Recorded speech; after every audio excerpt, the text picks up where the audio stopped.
할렐루야. 오늘도 하나님이 예비하신 은혜가 있는 줄을 믿습니다.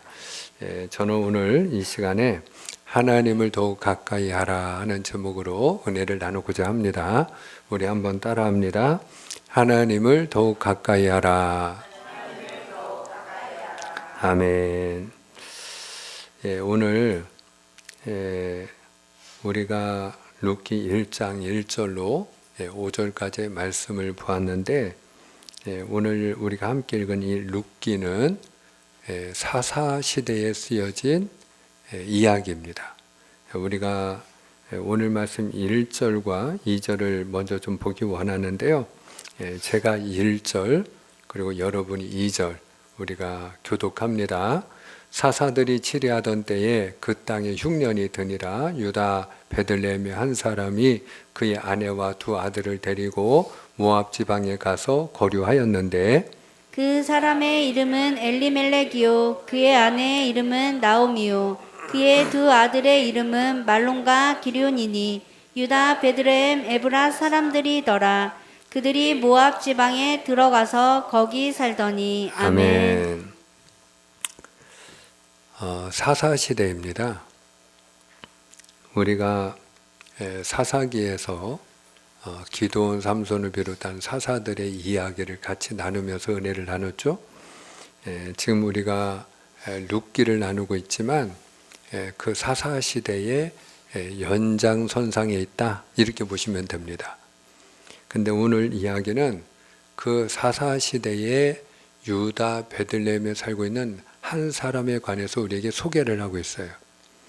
그 사람의 이름이 뭐냐? 엘리멜렉입니다. 유다 베들레헴 땅에 한 사람이 살고 있는데 그가 엘리멜렉이라는 거예요. 근데 그 땅에 흉년이 찾아옵니다. 흉년이 드니까 이 엘리멜렉이 자기 아내와 두 아들을 데리고 모압으로 들어가요. 근데 그가 데리고 들어간 그 아내의 이름이 누구냐? 나오미입니다. 그리고 두 아들의 이름은 말론과 기럧입니다. 그리고 그 모압 땅에서 10년을 머물게 됩니다. 모압 땅에 10년 동안 살면서, 그러면서 거기서 모압 여인을 며느리로 맞이해요. 그 첫 번째 며느리가 오르바이고 두 번째 며느리의 이름이 룻이라는 거죠.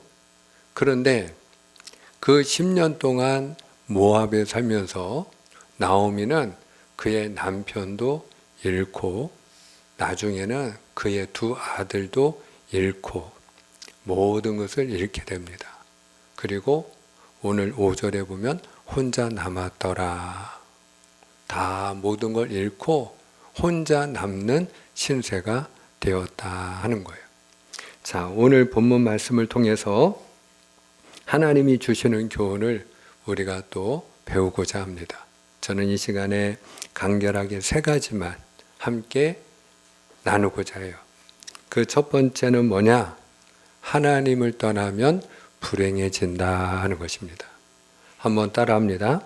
하나님을 떠나면 불행해집니다. 아멘입니까?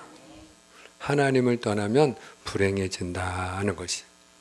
자, 오늘 소개되고 있는 엘리멜렉과 나오미, 그리고 그 두 아들은 어디에 사는 사람들이라고 오늘 본문은 소개하고 있습니까? 자, 여러분들이 2절을 보시면, 2절 여러분이 보는 화면 네 번째 줄에 보시면 그냥 베들레헴이 아니고 유다 베들레헴 에브라 사람들이더라, 이렇게 되어 있어요. 유다 베들레헴 에브라 사람들이었다.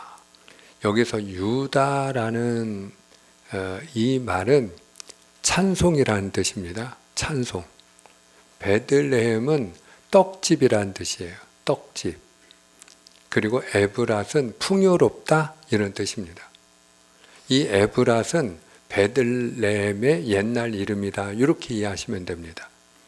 우리 대전에 옛 이름이 있습니다. 뭐죠? 그렇습니다. 우리 대전 사람은 다 압니다. 우리 대전의 옛 이름은 한밭입니다. 대전이나 한밭이나 같은 뜻이에요. 큰 밭이라는 뜻이에요. 그만큼 대전이 다 그야말로 논밭밖에 없던 그런 도시였다는 얘기죠. 예. 그래서 우리가 대전을 명명할 때 대전 한밭 이렇게 우리가 부르기도 하지 않습니까? 그렇게 이해하시면 돼요. 예, 베들레헴 에브랏. 그러니까 에브랏은 베들레헴의 옛 이름이에요. 자, 그러면 여러분 이 사람들이 유다, 베들레헴, 에브랏 사람들이었다 하는 얘기는 찬송이 넘치고 그리고 떡이 풍성했던 곳에 살고 있던 사람들이었다 이 말이에요. 응? 찬송이 넘치고 떡이 풍성했던 곳에 살던 사람들이었다. 그런데 그 베들레헴 찬송이 넘치고 모든 것이 풍요로웠던 그 땅에 뭐가 찾아왔어요? 흉년이 찾아온 거예요. 흉년이. 자, 그랬을 때 여러분 엘리멜렉과 나오미는 어떤 결정을 내리게 됩니까? 그들은 흉년을 피해서 당장 가물어서 먹을 것이 없게 되니까 이 흉년을 피해서 우리가 모압으로 들어가자. 그리고 모압으로 가서 그들은 살게 되었다 하는 것이에요. 여러분, 이 모압이라는 이 민족이 어떤 민족이 아시죠? 아브라함의 조카 롯이 두 딸과 동침해서 두 아이를 낳아요. 첫째 딸을 통해 낳은 아들이 모압입니다. 둘째 딸을 통해 낳은 아들이 암몬이에요. 우리가 이미 알고 있는 것처럼 소돔과 고모라가 멸망을 당할 때에 그 롯과 두 딸만 겨우 목숨을 건졌거든요. 근데 이제 자손을 번성하기 위해서 그 두 딸이 아버지에게 술을 먹이우고 아버지가 치중해 있을 때 동침을 하여 나온 두 아들이 모압과 암몬이에요.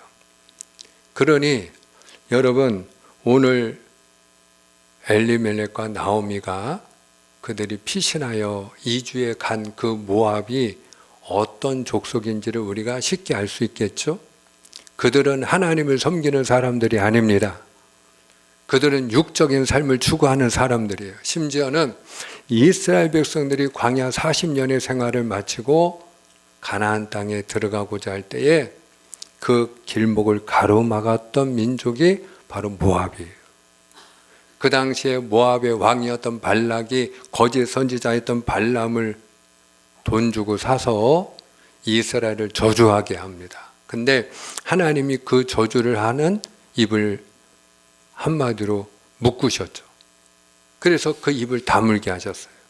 오히려 저주가 변하여 축복이 되게 하셨어요. 그랬더니 여러분 이 모압의 왕이 어떻게 합니까? 그 발람이 꾀가 많은 사람이니까 거짓 선지자이니까 이 거짓 말을 잘하는 사람들이 나름대로 특징이 있는데 똑똑하거든요. 그러니까 그 발람이 꾀를 내어가지고 미인계를 씁니다. 미인계. 모압 여인들이 아마 예뻤는지 아니면 그 중에서 예쁜 여인들을 선택을 했든지 그래서 미인계를 써가지고 이 이스라엘 사람들을 꼬드겨서 우상을 숭배하게 하고 그리고 간음을 하게 합니다. 그게 바알 부울 사건이에요. 그들이 섬기는 모압이 섬기는 그 우상 바알을 이스라엘 사람들이 함께 섬기고 거기서 음행을 했던 거죠. 그래서 하나님의 진노를 사게 해서 그때 하나님이 그 이스라엘에 진노한 나머지 전염병을 내리셔서 24,000명이 죽는 그런 대재앙이 임하는 그런 일이 일어나게 했던 바로 그 민족이 모압입니다. 근데 바로 그런 모압으로 지금 엘리멜렉과 나오미가 들어간 거예요. 여러분 베들레헴의 뜻이 뭐라고 했죠? 떡집. 근데 이걸 영적으로 우리가 이야기하면 떡은 하늘 양식 아닙니까? 하나님의 말씀 아닙니까? 그렇다면 베들레헴은 말씀의 집이다 이렇게 얘기할 수 있어요. 오늘 여러분들이 저와 더불어 하나님의 말씀을 나누고 있죠? 여러분 말씀의 집이 하나님의 교회예요. 할렐루야. 그렇다면 베들레헴은 말씀의 집이요 베들레헴은 지금의 교회다 이렇게 이야기할 수 있어요. 자, 그런데 여러분 우리가 교회를 다니다 보면은 교회 다니다가 여기 엘리멜렉과 나오미가 흉년을 만난 것처럼 우리 인생에 흉년을 만날 때가 있지요. 직장 생활을 하다가 직장을 잃어버리는 흉년을 만나고, 사업을 하다가 수입이 줄거나 부도가 나는 흉년을 만나고, 내 몸이 멀쩡했는데 어느 날 갑자기 몸이 여기저기가 아프더니 건강을 잃어버리는 그런 질병의 흉년을 만나고, 이렇게 우리가 예수님을 믿고 교회를 다니다가 어떤 인생의 흉년을 만날 때가 있어요. 그러면 엘리멜렉과 나오미가 그 베들레헴 떡집을 떠나서, 말씀의 집을 떠나서 모압으로 들어간 것처럼 우리가 교회를 떠나고 실족하고 낙심한 나머지 하나님을 떠나서 우리가 세상으로 돌아가는 분들이 있지요. 근데 여러분 중요한 건 이거예요. 오늘 엘리멜렉과 나오미가 모압으로 들어간 결과가 무엇입니까? 항상 결과가 중요한 거예요. 결과가. 자, 오늘 3절로 5절까지 우리가 좀 보기 원하는데요. 우리가 교독하겠습니다. 3절로 5절까지. 나오미의 남편 엘리멜렉이 죽고 나오미와 그의 두 아들이 남았으며, 그들은 모압 여자 중에서 그들의 아내를 맞이하였는데 하나의 이름은 오르바요 하나의 이름은 루시더라. 그들이 거기에 거주한 지 10년쯤에 다 같이 말론과 기럨 두 사람이 다 죽고 그 여인은 두 아들과 남편의 뒤에 남았더라. 아멘.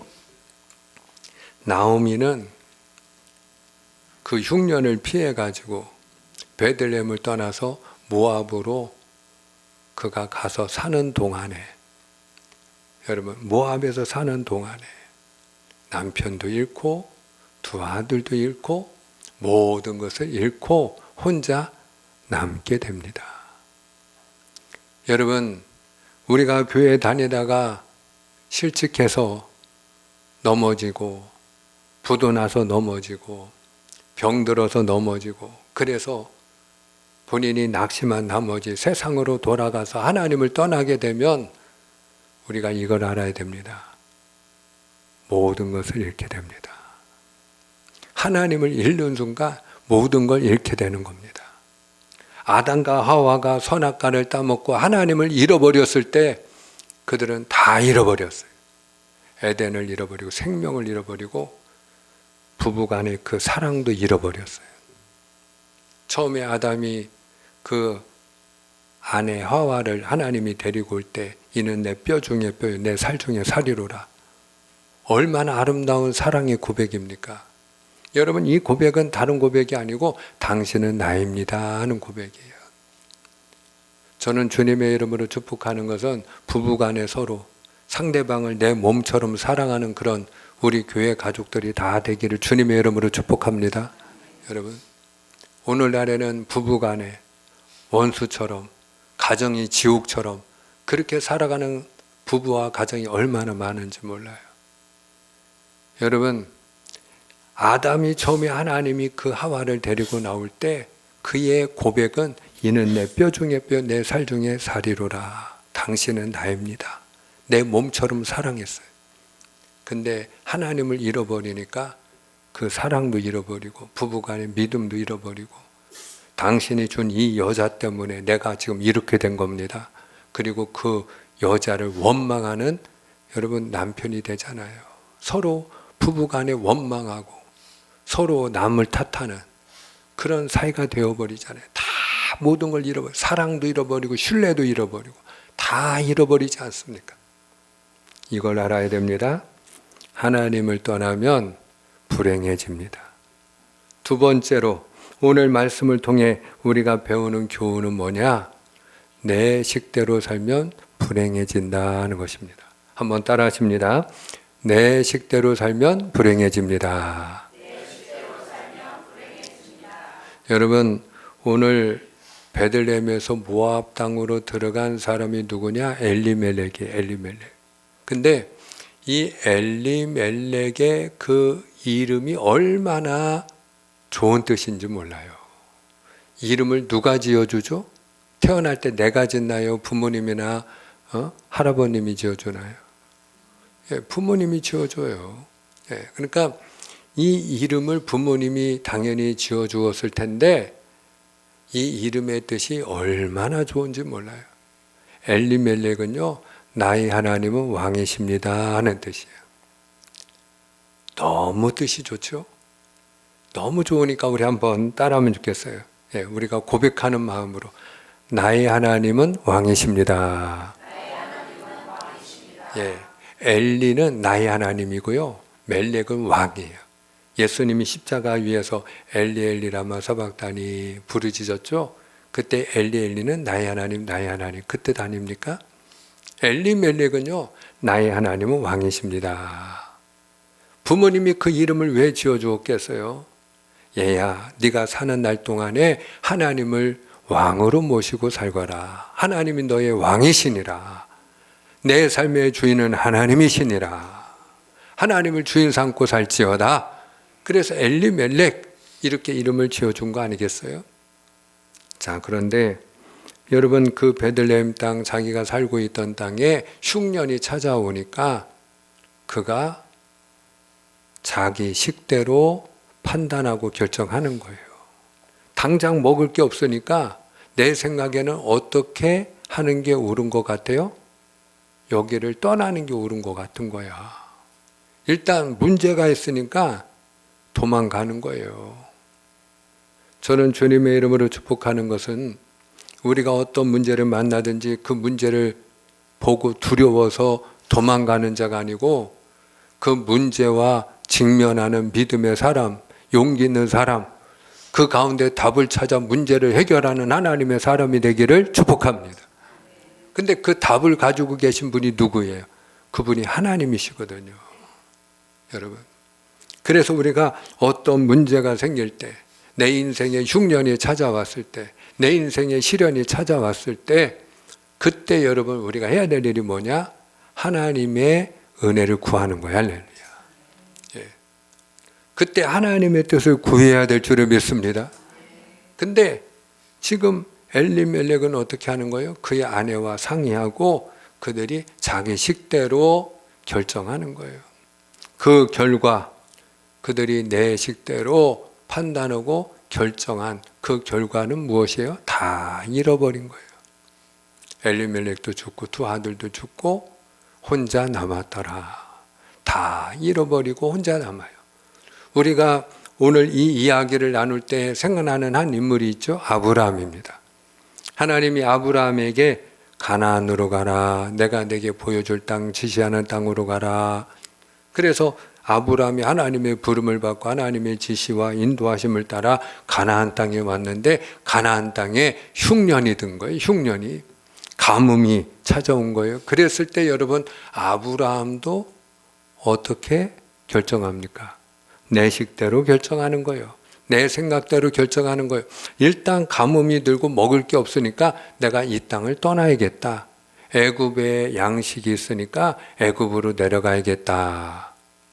근데 여러분, 그가 자기 식대로 결정하고 애굽에 내려간 결과가 무엇이었나요?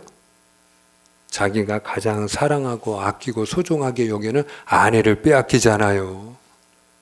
하나님이 아브라함을 긍휼히 여기시고 아브라함을 사랑하사 그 애굽의 왕 바로의 손에서 아내를 빼앗아서 다시 그의 품에 안겨주셨기에 망정이지.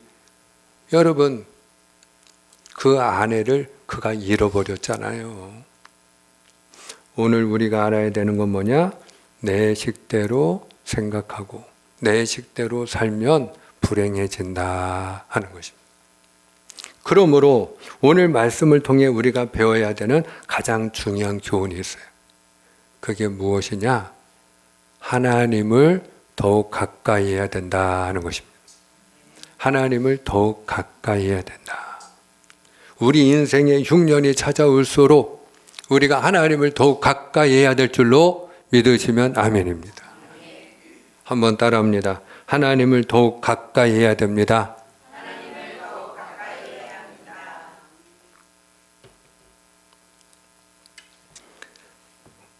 우리 인생에 사계절이 있어요. 여러분 지금은 우리가 어느 계절에 살고 있죠? 지금 봄입니까? 여름이에요? 가을이에요? 겨울이에요? 지금은 겨울입니다. 우리가 추우니까 지금 온풍기 틀어놨잖아요. 여러분 옷 따뜻하게 입고 나오셨잖아요. 그런데 겨울은 춥기 때문에 우리가 길을 걸어갈 때 여러분 음지로 걸어가세요? 양지로 걸어가세요? 이왕 내가 가는 길에 이쪽 길로도 가도 되고 반대편 길로 길 맞은편으로 가도 되고 우리가 선택을 할 수 있는데 방향이 같으면 음지로 가십니까? 양지로 가십니까?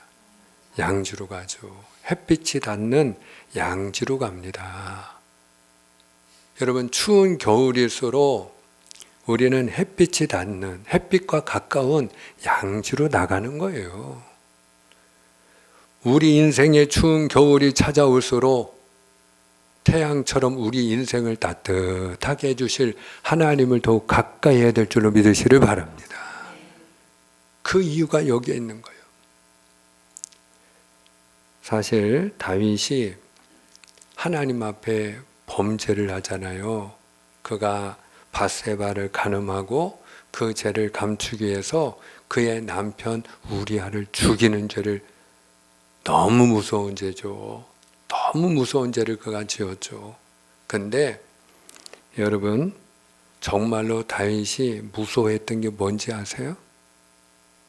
그가 간음 자체를 무서워했으면 간음을 했겠어요?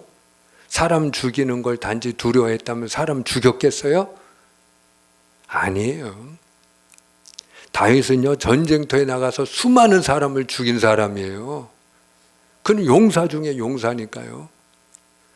다윗이 사울과 더불어서 전쟁터에서 승리하고 돌아올 때 백성들이 뭐라고 그를 찬양했죠? 사울이 죽인 자가 천천이면 다윗은 만만이라. 그만큼 수없이 많은 사람을 죽인 사람이 다윗인데 그까짓 거 뭐 하나쯤이야. 지도새도 모르게 죽이는 것쯤이야. 내 손 빌리지 않고 그것도 죽인 건데. 여러분 근데 다윗이 정말 두려웠던 게 있어요.